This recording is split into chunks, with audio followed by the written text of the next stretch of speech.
Desde Barinas, desde la Caramuca, Venezuela, enviamos un saludo muy especial a todos nuestros amigos y hermanos que nos ven a través de nuestro canal de YouTube, a través o en el mundo entero. Vamos a enviar un saludo y un aplauso de la comunidad cristiana Luz y Vida de la Caramuca.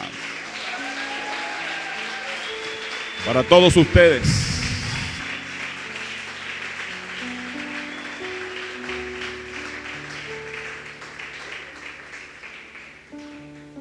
Quiero que hoy vayamos inmediatamente a nuestra Biblia, a la palabra de Dios.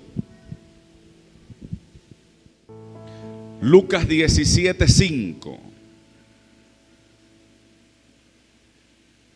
Quiero que leamos la palabra de Dios en el nombre de nuestro amado Yeshua, Jesucristo. Dicen amén. 17:5 dice: dijeron los apóstoles al Señor, aumentanos la fe. ¿Qué le dijeron al Señor? A ver, diga fuerte, aumentanos la fe. ¿Cómo le dijeron? Aumentanos la fe. Entonces el Señor dijo: si tuvierais fe como un grano de mostaza, podrías decir a este sicómoro, ¿qué le podría decir? Desarráigate y plántate en el mar, y os obedecería.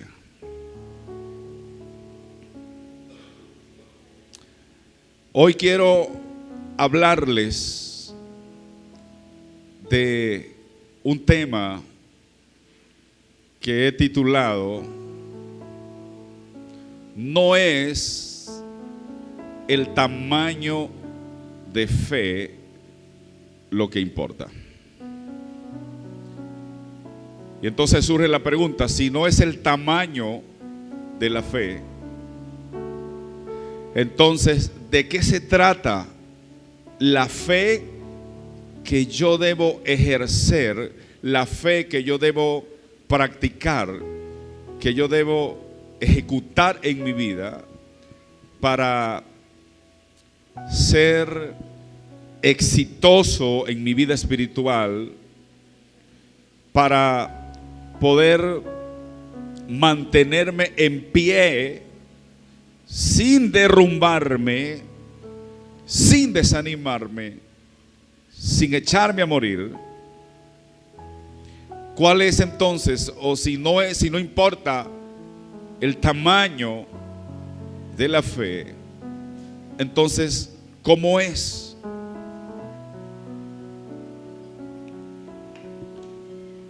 Tal vez tú eres uno de los que piensas que todo se trata de una petición delante de Dios.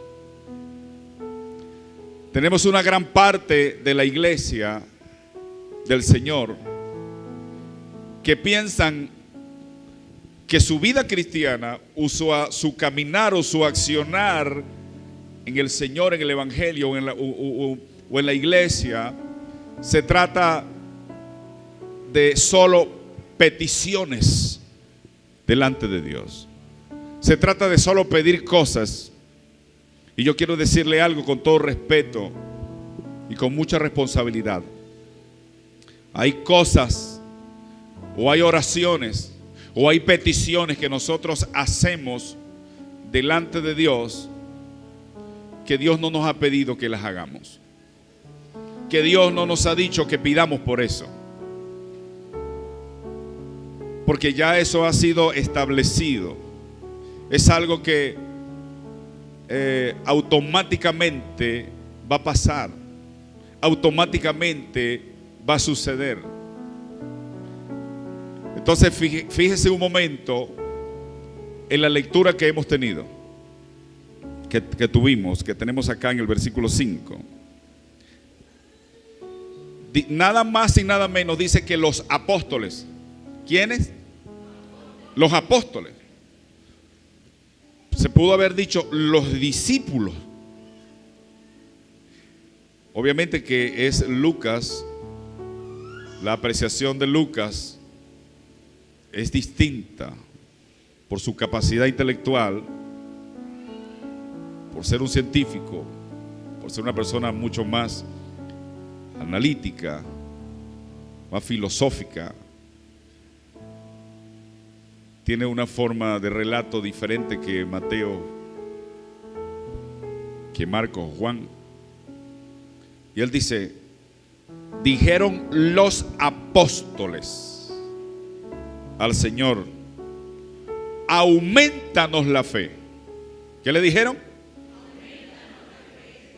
Aumentanos la fe.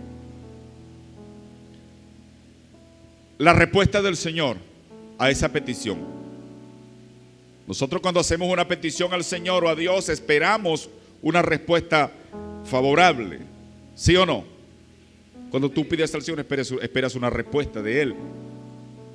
Esperas ser escuchado, ser atendido. Pero la respuesta de Yeshua, del Maestro, fue de la manera siguiente. Entonces el Señor dijo: si tuvieras fe como un grano de mostaza. ¿Sabías que el grano de mostaza o la semilla de mostaza es una de las más pequeñas o más diminutas de todas las plantas o de la vegetación? Y tal vez usted conoce un tipo de mostaza acá, pero allá en el oriente, lo que es las plantas tienen otro tipo de, digamos, de formación, y se dice que un grano o una semilla de mostaza es tan pequeña, tan diminuta que te pudiera caber así como una basurita en el ojo. ¿Cuánto le cae una basurita en el ojo alguna vez? Y por muy chiquitica, qué fastidioso es. No es tan pequeño ese grano de mostaza. El Señor utilizó un ejemplo acerca del tamaño de la fe. Por eso dice, no, por eso dije al comienzo, el título no se trata del tamaño de tu fe, sino yo pudiera añadir, se trata de la calidad de fe o el tipo de fe que usted y yo podamos ejercer o pudiéramos ejercer para ver resultados favorables o resultados, digamos, no solo temporales, sino eternos. Entonces el Señor dice, ellos dicen: aumentanos la fe. El Señor les dice: si tuvieras fe como un grano de mostaza. Escúchame lo que le voy a decir. Tal vez usted es de las personas que dicen: ay Dios, mi fe es tan débil, mi fe es tan pequeña, mi fe es tan pobre, mi fe es tan chica, tan insignificante. Señor, yo quisiera tener la fe que tuvo Moisés, que tuvo Elías, la fe que tuvo cuántos personajes bíblicos. Yo quisiera tener esa clase o ese tipo de fe que tuvo fulano y fulano, porque mi fe es tan débil, es tan pequeña, es tan chiquita. Auméntame esa fe. Y Dios te está diciendo: la fe, escúchame, a ti que me estás viendo, la fe que se necesita para triunfar en la vida ya está en ti. La fe que tú y yo necesitamos para ser exitoso en la vida, ya esa fe está en nosotros. Ya esa fe la tengo. Levanta tu mano y diga conmigo: la tengo. Diga: yo la tengo. Diga: está en mí. Está conmigo. Me acompaña. O sea, no se trata, tal vez usted es de la persona que tiene la fe más chiquita, más chiquitica, más diminuta, como un grano de mostaza, que puede caber como una basurita en el ojo. Pero con esa fe es más que suficiente para usted ver la manifestación gloriosa de Jehová en tu casa, en tu vida.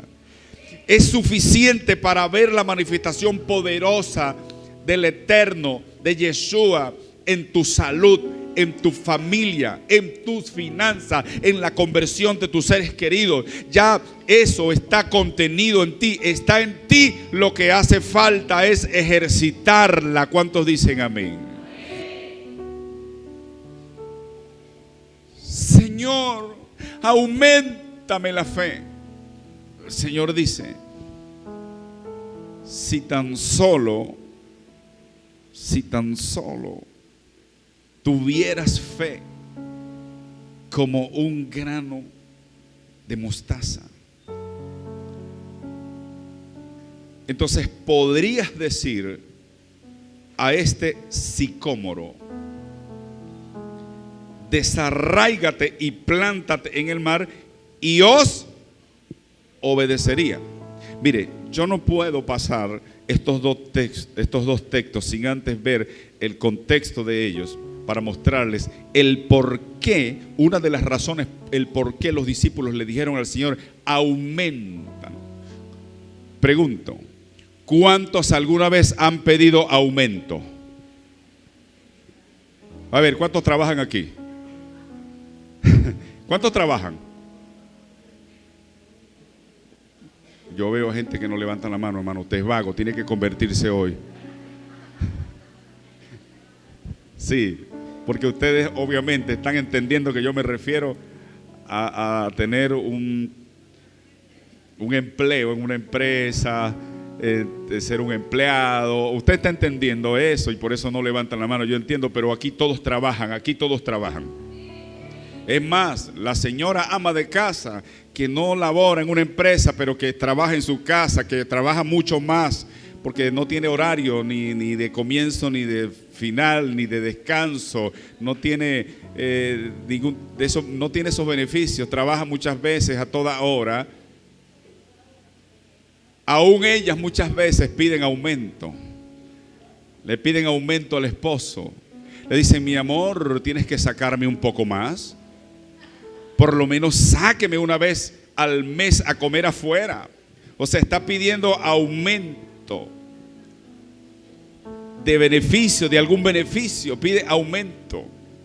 Pero ¿cuántos como empleados? Ahora sí, ¿cuántos como empleados han trabajado durante muchos años, pero llegan un momento en su vida que ya lo que tengo, ese recurso que tengo, lo que me están pagando, ya no me alcanza? A ver, ¿cuánto? Levanten la mano. Poco. Lo demás nunca conforme, no piden aumento. Pero cuando alguien pide aumento, escúcheme, cuando alguien pide aumento, si es en el área laboral, es porque ese recurso ya no le está alcanzando, ya se hace insuficiente para cubrir sus compromisos, para honrar sus compromisos. Entonces llega un momento en que dice: ¿cómo hago? Y lo piensa hasta que por fin habla con el jefe o con la persona indicada y dice: ¿sabes qué? Te voy a decir una cosa. Mire, tengo detrás mío 3 empresas que me andan buscando. Y el jefe le dice: sí. O sea, me está amenazando. Sí, te estoy diciendo que me aumente el sueldo, porque las 3 empresas que tengo atrás es la empresa que me provee la lencería, no quiero decir nombres de empresas comunes. Esas son las empresas que las tengo atrás mío cobrándome porque el sueldo no me alcanza. Auménteme porque ya no me alcanza. Cuando alguien pide aumento, entonces es porque lo que tiene no le alcanza y quiere mejorar sus ingresos. Porque se da cuenta que lo que tiene ahora, bueno, le alcanzó para comprarse esto, pero necesito algo más porque quiero mejorar esto y quiero mejorar. Y le provocó pintar la casa, y le provocó pintar el carro, y le provocó irse de vacaciones, y le provocó una cantidad de cosas. Y dice, auménteme el sueldo. Cuando los apóstoles están pidiendo aumento, pero no salarial ni financiero, sino están pidiendo aumento ¿de qué? De fe. Es porque se dice auménteme, es porque sí tienen fe. Pero se están dando cuenta que la fe que tienen hasta ese momento es insuficiente, no les está alcanzando como para seguir viviendo bien, espiritualmente, exitosamente. Y usted me va a decir, porque voy a decir ahora, dice, pastor, mira, es demasiada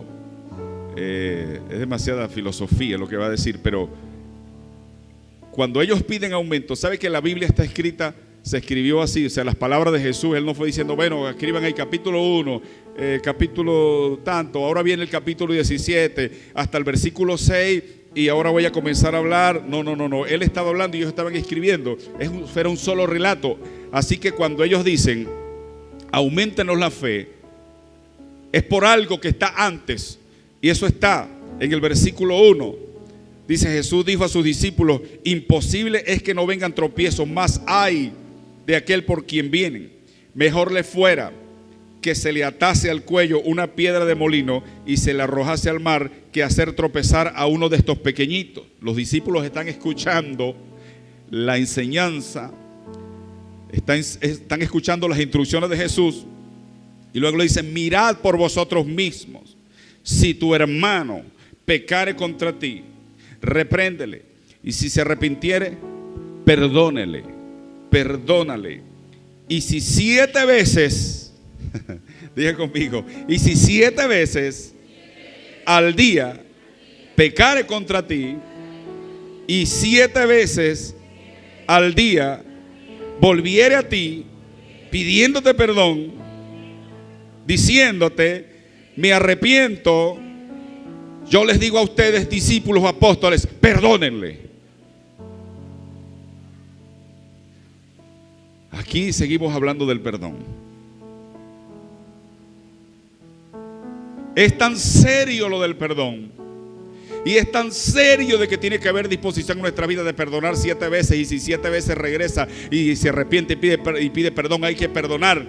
Que los apóstoles sintieron que su fe no era suficiente como para tener el valor de vivir una vida de perdón o perdonando constantemente, que dijeron, esta fe que tenemos no nos alcanza, es suficiente, porque la vida cristiana se tiene que vivir como Dios dice en su palabra, y no como yo creo, no como a mí me parece, no como es mi carácter, como a mí me criaron, o como pasan las cosas, o porque así se dieron las circunstancias. La vida que Dios quiere que nosotros vivamos es una vida de fe, y la fe no solamente para hacer milagros, sino también la fe se necesita o es necesaria para perdonar de corazón.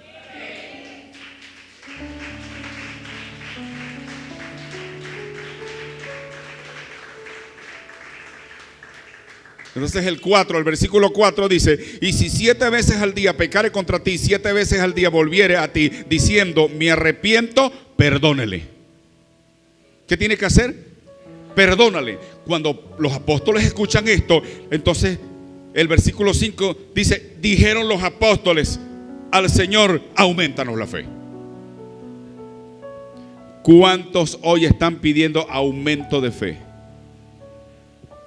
¿Cuántos hoy están pidiendo aumento de fe?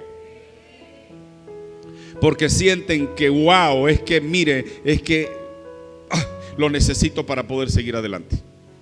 Lo necesito para seguir sobrellevando a este hombre. Lo necesito para poder sobrellevar a esta mujer. Es que necesito ese aumento en mi fe, en la capacidad de creer en el Señor y no descarriarme o descarrilarme o apartarme de Dios. Necesito esa capacidad de mantenerme en pie, de seguir orando y adorando y levantando mis manos y sirviendo al Señor y haciendo la célula y ganando almas y haciendo pesca y preparando encuentros. Necesito seguir haciendo eso Por eso, Señor, siento que no voy a poder. Auméntame la fe. Necesito aumento. Creo que es buena la actitud. Puede ser buena esa actitud cuando usted siente que ya no aguanta más, como dice el dicho por allí.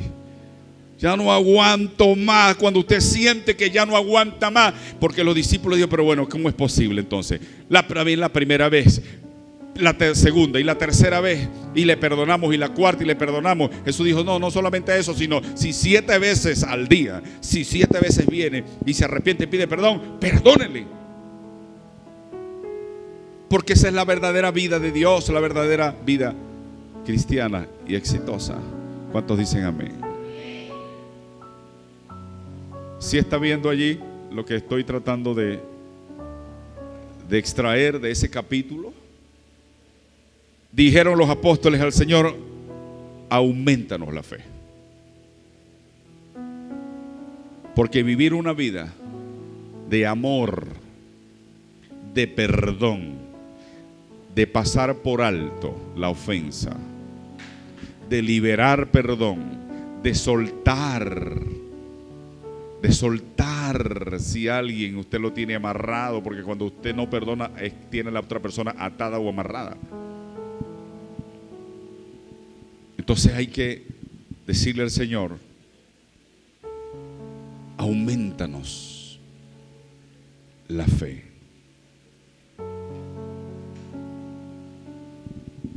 Aleluya, aleluya. No es fácil, pero es el ser cristiano. Ese es el ser un verdadero hijo de Dios. ¡Ah, caramba! Pastor, yo pensaba que la fe era necesaria solamente para hacer milagros, señales y prodigios, que se sanen los enfermos. Pensaba que era tener el don de fe. No, mi hermano. Se trata de toda nuestra vida. Toda nuestra vida, todo nuestro accionar cristiano, en todas las áreas de nuestras vidas, en todo nuestro caminar, en todo nuestro proceder cotidiano, en nuestra vida cristiana, todo es de fe. Diga conmigo, todo es de fe. Hasta para comer. La Biblia dice que aquel que duda de lo que come, peca. Hasta para comer, usted necesita fe para darle gracias al Señor por los alimentos. Eso es aplicar fe, eso es fe en acción. Desde lo micro hasta lo macro, que sería la salvación, porque la Biblia dice en el libro de Romanos capítulo 10, porque la fe viene por el oír por la palabra de Dios. Porque si confesares, porque si creyeres en tu corazón y confesares con tu boca que Yeshua se levantó de entre los muertos, serás salvo. Entonces, desde lo micro, para comer hay que aplicar fe. Quien no ora por los alimentos antes de comer no es una persona de fe, porque no está creyendo que su salud es porque Dios se le ha dado, porque el apetito es porque Dios se lo dio. Amén. El apetito, porque la provisión vino de Dios, porque el gusto para degustar los alimentos vino de Dios, porque Dios se proveyó, porque hoy su misericordia estuvo conmigo, estuvo en mi casa. Allí estás aplicando fe. ¿Cuántos dicen amén? Entonces, desde lo micro, que sería los alimentos o el aire que respiramos o el agua que tomamos, para orar por ello y dar gracias a Dios, hasta lo macro, que tiene que ver con nuestra salvación, que tiene que ser de fe. Pero cada día que vamos caminando y que vamos avanzando, tal vez las pruebas son más difíciles. Hay nuevos desafíos, hay nuevas cosas con las que nosotros lidiamos y que nos tenemos que enfrentar.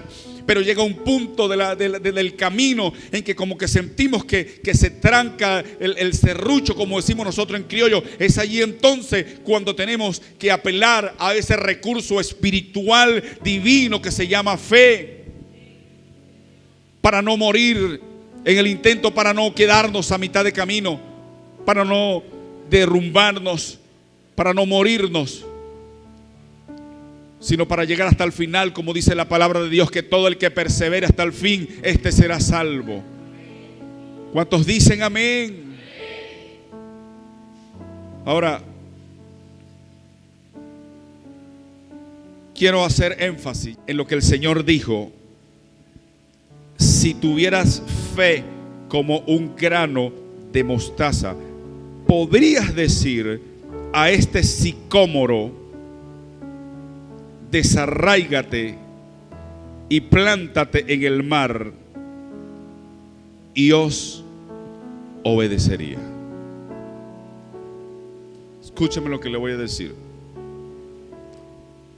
Cada elemento en la Biblia aparece porque nos da una enseñanza.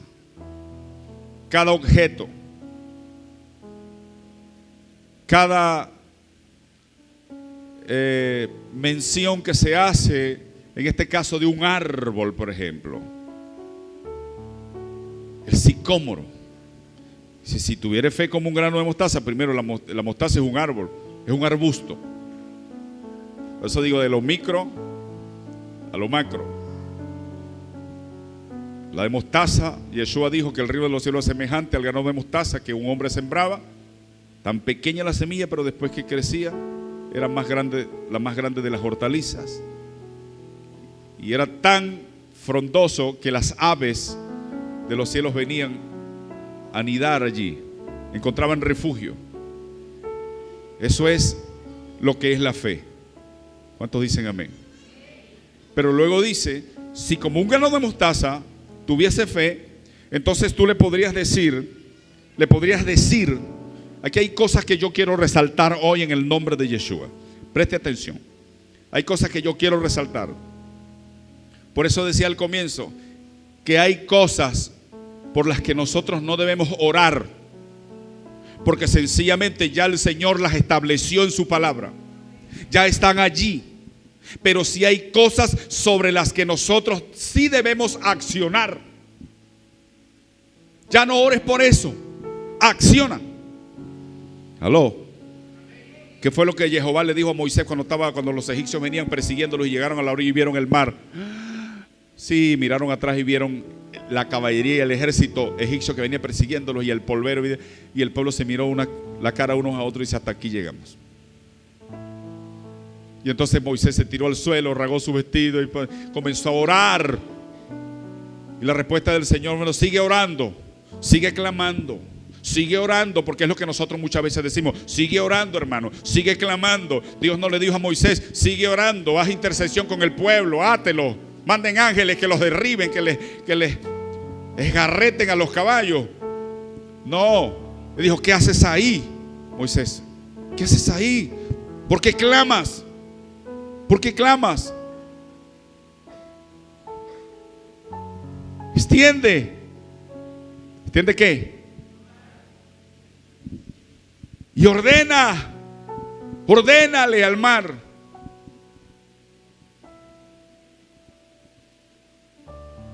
Entonces el Señor dice: si ustedes tienen fe, si ya la fe está en ustedes, ya no deben orar en ese sentido. Ahora tienen que hablarle. Mire, se lo voy a decir para que no me vaya a malinterpretar. Pastor, está diciendo que no hay que orar. No, mire, si su fe fuese como el grano de mostaza, entonces podrías decir a este sicómoro, porque era lo que posiblemente estaba cerca allí, era el contexto físico y fue lo que vio allí. Podrías decir a este sicómoro, podrías decir, diga conmigo, podrías decir, o sea, pudieras hablarle, pudieras ordenarle, pudieras darle una orden a ese árbol. No dijo, si tuvieres fe, entonces podrías clamar a mí para que en el tiempo mío el sicómoro se desarraigue. No, está diciendo, si su fe, si tú eres un hombre de fe, una mujer de fe, entonces pudieras hablarle, pudieras decirle a ese sicómoro, desarráigate y plántate en el mar, y él obedecería. Les está dando una enseñanza. La fe está en ustedes.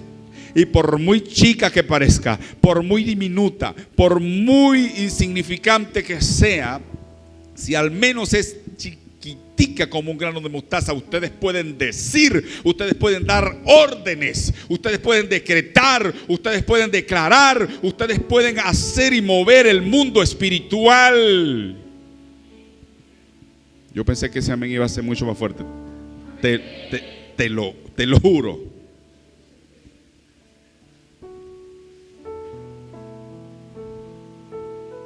Porque ya eso está establecido, que Dios te dio autoridad. Ya Dios lo estableció. Él lo dijo, si creen en mí y en las palabras que yo hago, ellos también las harán, y aún mayores cosas harán, porque yo voy al Padre. Pero ustedes están aquí en la tierra. Ustedes se van a enfrentar a muchos desafíos. Van a haber muchas cosas sobre las que ustedes se van a tener que enfrentar. Pero a través de la fe, por muy pequeña que sea, como un granito de mostaza, ustedes pueden ordenar a ese sicómoro que se desarraigue y que se plante en el mar, y él tiene que obedecer. Fuerte, está fuerte sacar un amén hoy.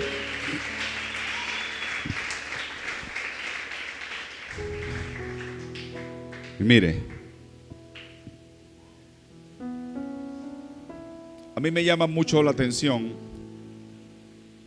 sobre ese árbol sicómoro. Sicómoro. Algunos dicen sicomoro. Sicómoro. Ahí en la Biblia se habla mucho de este árbol, de sicómoro. Hay una historia de Zaqueo. Ustedes saben la historia de Zaqueo, ¿verdad? Hoy yo lo voy a poner a pensar distinto, diferente. Mire, nosotros hemos pregonado muchas veces que bueno, Zaqueo quería ver a Jesús, y entonces corrió y se subió en el árbol sicómoro para poder ver a Jesús. Pero nos estamos olvidando de quién era Zaqueo. Zaqueo era jefe de los publicanos. Los publicanos eran servidores públicos que estaban dedicados al cobro de los tributos públicos. Pero Zaqueo no era simplemente un cobrador, Zaqueo era jefe, era banquero. Si lo que Zaqueo hubiera querido simplemente ver a Jesús, tenía suficiente plata para comprarse una caravana de camellos.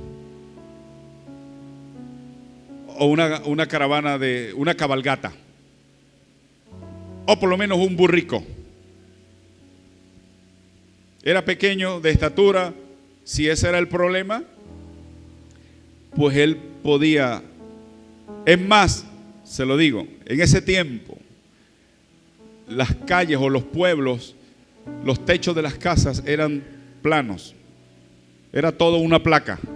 No sé si usted ha visto en Oriente, cuando hay esas películas que van persiguiendo a un terrorista, a un delincuente, cómo corren por los techos. ¿Los ha visto? ¿Los ha visto? ¿O no ha visto películas? Corren por los techos como si fuera una calle y saltan de un techo a otro, y eso es una persecución y nunca lo agarran. Porque en ese tiempo también así eran los techos. ¿Cuál era el problema? Zaqueo, me imagino que tenía la mejor casa de ahí. ¿Cuántas casas no tendría él por la avenida? En el este de la ciudad. Y él pudo ver cómo hace la gente cuando viene una caravana. Hablemos de una caravana, para no hablar de otra cosa. Cuando usted ve los videos, ve gente montada en las terrazas. Y la gente, para poder ver al personaje, sube unas escaleras y se monta en las terrazas. Dice, ¿será que vive ahí? No, generalmente no es que vive, es que como por ahí va a pasar, ni piden permiso, se suben a las terrazas y la gente entiende. Zaqueo pudo haberse subido en una de esas terrazas, como lo digo, pudo haber contratado cualquier forma sofisticada para acercarse a Jesús. Pero el hecho de que haya escogido un árbol llamado, ¿cómo se llamaba? Sicómoro, eso tiene un gran significado. Tiene un gran significado. Por eso digo, cada detalle en la Biblia cuenta. Cada detalle en la Biblia cuenta. Tendríamos que saber qué es un sicómoro. Un sicómoro era un arbusto. Era, ¿cuántos saben los árboles de higo? Higo. Le aclaro, aquí en Occidente las plantas son totalmente distintas por el tipo de vegetación y lo que es la parte de la hidrológica, lo que es la parte de los ríos, de las abundancias de agua. Aquí las plantas tienen otro aspecto, no es lo mismo en el oriente, donde en gran parte son terrenos desérticos, son tierras pobres, y las plantas, los árboles, digamos, crean otro tipo de formación. Tal vez usted conoce las matas de higo acá, pero allá no eran así, no son igual.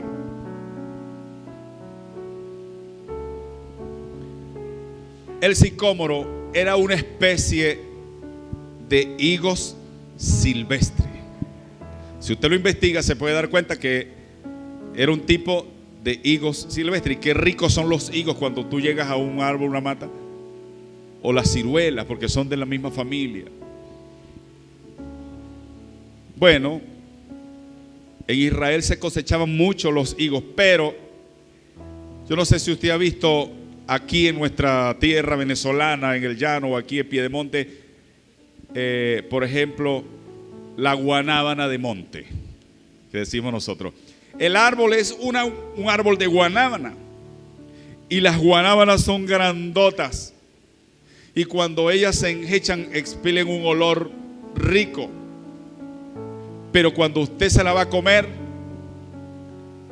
no es agradable. Nadie. Allá en mi casa al lado había, creo que en el llano le dicen manirota, ¿qué le dicen? Pues otra. Al lado de mi casa había una, y eso, caían esas tremendas guanábanas. Cuando estaban ahí usted le había wow, tremenda. Pero cuando caían, nadie se las comía. Solamente servía para los cerdos, los cochinos. Se lo comían, pero no era provechoso para los humanos. El sicómoro era una especie de higo, pero silvestre. Yo no sé si también usted, yo cuando estaba estudiando esto recordaba que hace muchos años había un árbol que le dicen pan de pobre. Aquí, pan de año, pero le dicen pan de pobre también. Le dicen pan de año. Es un arbusto, es un árbol, ¿no? Grande, y echa esas racimos, esas ramilletas.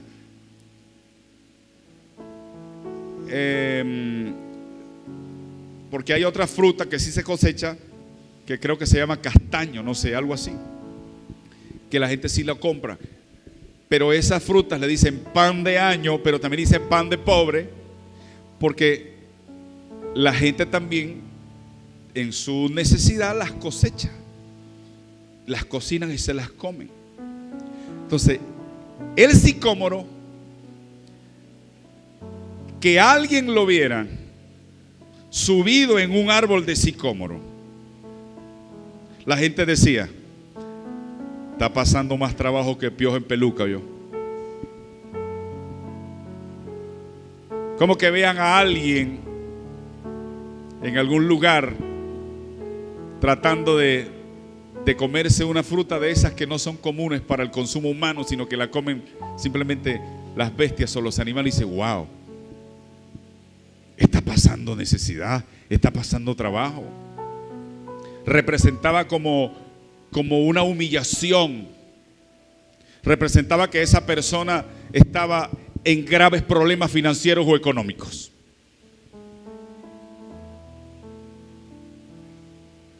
¿Cuántos están captando la idea? Ay, pastor, entonces es por eso que cuando Jesucristo viene por la ciudad de ¿qué? De Jericó. ¿Ah? Viene la multitud con Jesús. Entonces Zaqueo, es más, mire, Zaqueo estaba enterado de que había un líder religioso o espiritual que era amigo de pecadores, que bebía vino con los pecadores y que era amigo de rameras y prostitutas. Zaqueo se entera de eso y a él le llama la atención. Él dice: wow, es la primera vez que una persona espiritual o un profeta sea amigo de nosotros. Es más, también estaba enterado que uno de los apóstoles que Jesús había llamado era publicano, Leví. ¿Se acuerdan de Leví? Zaqueo siente más curiosidad y más necesidad de tener un encuentro con ese hombre, porque hasta ese momento los publicanos eran aborrecidos, los publicanos eran odiados.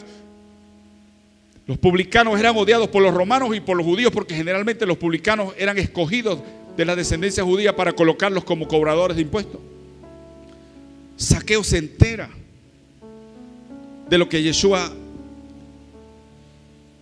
hace con los pecadores y con los publicanos, y él siente la necesidad, pero él quiere escoger una manera o una forma de cómo llamar la atención, cómo comenzar a mostrar humillación, cómo comenzar a mostrar arrepentimiento, porque está escrito en la palabra de Dios que todo el que se humilla, Dios lo enaltece, pero el que se enaltece, Dios lo humilla. Repito, tenía para comprarse lo que quisiera para ir donde Jesús, pero era un acto de acercamiento a Jesucristo, a Yeshua, y escogió ese árbol que no representaba nada, o que lo que causaba era humillación o vergüenza. Usted se puede imaginar por qué, cómo que sentiría la gente cuando vio al tipo. Digo, ya está. Wow. Yo sabía que algún día te vería así. Yo sabía que las riquezas no le iban a durar para toda la vida. Cuando lo vieron, me imaginaron que estaba comiendo, que quería bajar higos de eso porque estaba muriendo de hambre. Un ejemplo. Por eso es cuando Yeshua lo ve. Yo voy a decir esto, eso nadie lo ha dicho. La acción y la actitud de Zaqueo, aunque era un publicano despreciado por la humanidad, la actitud de subir a un sicómoro tocó el corazón de Yeshua.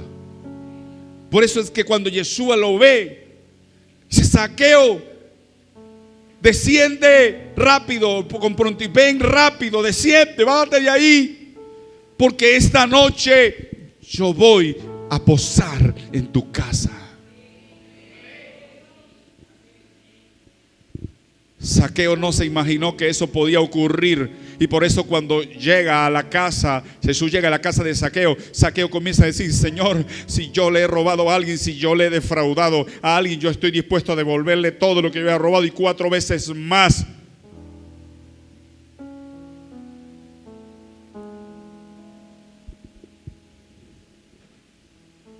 Y por eso entonces Yeshua le dice a los discípulos: si ustedes tuvieran fe, aunque sea como un grano de mostaza, ustedes le podrán ordenar a ese sicómoro. ¿Qué representa ese sicómoro? Ese sicómoro representa tal vez la mala vida, el sufrimiento, la escasez. Eso representa la enfermedad, el dolor, la soledad. Eso representa ser una persona humillada, vejada, afrentada por los demás. Ese sicómoro que era un árbol que daba frutos, pero silvestre, que nadie quería. Y Yeshua está diciendo, ustedes le podrán decir, si tuvieran ese poco de fe, decir, desarráigate y arráncate de ahí, porque ahí no vas a dar fruto, pero sí vas a dar fruto plantándolo en el mar, porque va a sufrir una transformación. Además de que el sicómoro se dice que era el siempreverde de allá. ¿Cuántos han visto un siempreverde? Trate de arrancar un siempreverde. Ya has hecho un siempreverde que tenga años, trate de arrancarlos. Trate de arrancar un árbol, un mijao. Hay mijaos que tienen raíces a 1 kilómetro. Si tiene por donde dice esa raíz a 1 kilómetro, todavía puede haber raíces de un mijao. ¿Sabe cuál es el mijao? Uno de los árboles. Yo me imaginaba cuando estudiaba esto y decía, wow. Y aquí cuando estaba esta mañana, algo que me vino, dijo, mire, hay plantas que son despreciadas y menospreciadas en algunas faenas del campo. Pero si existen es porque tienen alguna propiedad. Funcionan en algo, tienen algo importante, por eso Dios las hizo. No es nada, no es lo mismo una caoba, un cedro, a un mijao, por ejemplo. Un mijao, donde usted los ve, son árboles demasiado anchos, grandes, que pueden tener hasta 10 metros alrededor. Pero ahí están, porque supuestamente no son laborales, no es madera de labor, dicen los forestales. Pero ¿tú crees que hay algún cedro ahorita por ahí, alguna caoba de ese tamaño? Porque hasta en las plantas muchas veces puede haber, ¿cómo se llama eso? Discriminación. Pero algo sí tenía el sicómoro, era que tenía muchas raíces. Se dice que hay sicómoros que pueden tener 1000 años.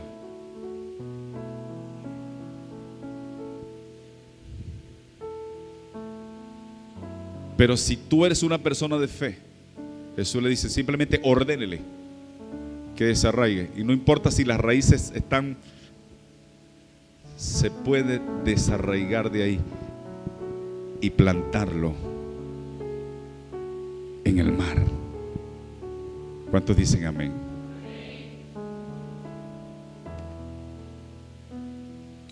No se trata del tamaño de tu fe, se trata de la calidad y la capacidad de usted creer y accionar. La Biblia no habla más qué pasó con Zaqueo, porque en la reunión Jesús fue criticado bárbaramente, y me gusta eso, me encanta a un Jesús amigo de pecadores y de comelones y de bebedores de vino y de prostitutas. Un líder excepcional, no reunido con ellos para emborracharse y aprovecharse de las... No. Reunidos con ellos para brindarles el amor que nunca tuvieron, que han tenido, para cambiarle su destino, para cambiarle su vida para siempre. Para que usted vea que lo que le estoy diciendo tiene un fundamento y un basamento bíblico, se lo voy a demostrar. Hay un profeta en la Biblia, uno de los profetas menores que decimos nosotros. Y quiero por favor que lo ubiquemos. Un profeta llamado Amós, en el capítulo 7. Amós 7, para que ustedes vean que el sicómoro era un árbol, no era importante en la lista de los árboles de Oriente, no era importante humanamente hablando, pero para Dios era súper importante. Amós 7:14. Entonces respondió Amós y dijo a Amasías: no soy profeta, ni soy hijo de profeta, sino ¿soy qué? ¿Soy qué? soy boyero y recojo higos silvestres. Y Jehová me tomó detrás del ganado y me dijo: ve y profetiza a mi pueblo Israel. Amós. Él dijo: yo no soy profeta, ni soy hijo de profeta. Lo que soy es un boyero, un recogedor de higos. ¿De higos qué? Sicómoro. Y había una técnica que se utilizaba para hacer madurar rápido el hígado del boyero, con un punzón en los racimos, los pinchaban para que botaran cierta agua, cierto líquido, y se maduraran más rápido.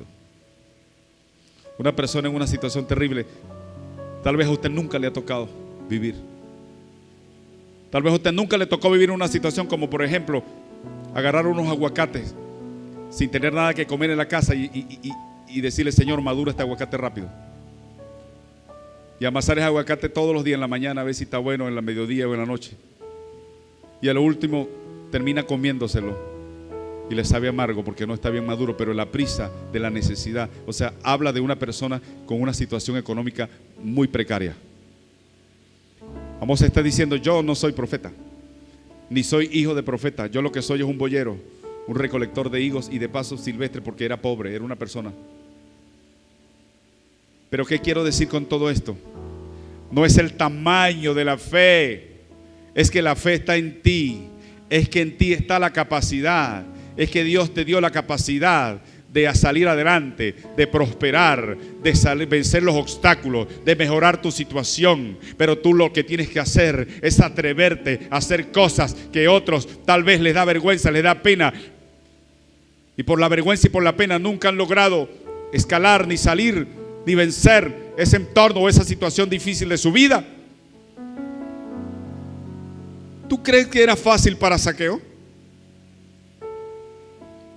¿Tú crees que es fácil ser una persona aborrecida, que todo el mundo aborrezca y todo el mundo maldiga y todo el mundo... ¿Tú crees que es fácil? Cada vez que iba a cobrar los impuestos, la gente pagaba porque eran obligados a pagar, pero le mandaban una maldición: ojalá te mueras, ojalá te enfermes. Espero la buena noticia, porque el día que te mueras voy a hacer una fiesta. Maldiciendo a esos publicanos. ¿Tú crees que era fácil la vida de él? De tener todos los millones del mundo, pero porque además todas las palabras de maldición que le enviaban diariamente, eso lo iba secando, iba acabando con él.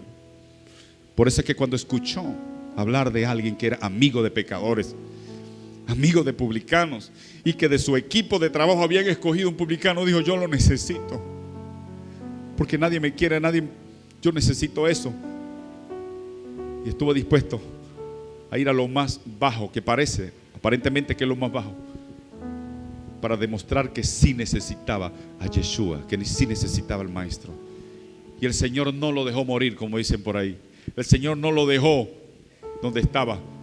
Fue y se quedó en su casa, durmió en su casa, comió con él. Pero dentro de unos instantes en que Jesús estaba en su casa, ya Zaqueo no era el mismo Zaqueo, ya era una nueva persona que había pisado los umbrales del arrepentimiento y de la conversión, porque estaba diciendo: Señor, si tengo que devolver, porque eso es arrepentimiento. Cuando alguien se arrepiente, viene la restitución. Dice: yo me arrepiento de ser un ladrón, pero tengo que restituir. Yo me arrepiento de ser un chismoso, pero tengo que ir a pedir perdón, tengo que reconocer. Eso es. Yeshua no le estaba diciendo nada, no le estaba pidiendo plata que le devolviera nada, pero la acción del corazón de él lo quebrantó. Dijo: este hombre, un profeta puro y santo que hace milagros, está en mi casa.